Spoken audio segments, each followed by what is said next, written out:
So malinaw ho, sinabi niyo po, dito Congressman Briones, hindi ho yun online sabong. Hindi ho yung Tama. sugal. Opo, ano lang ho, hindi talpak. Hindi ho kayo tumatalpak, ika nga.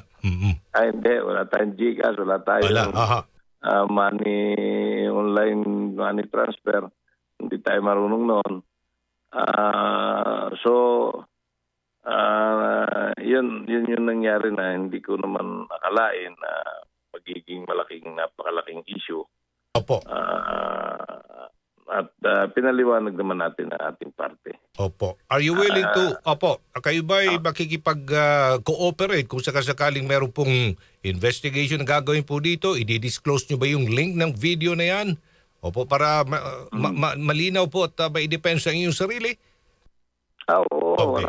walang problema. Pinakita ko yung video sa media na ito yung pinalabas nung kumuha ng video.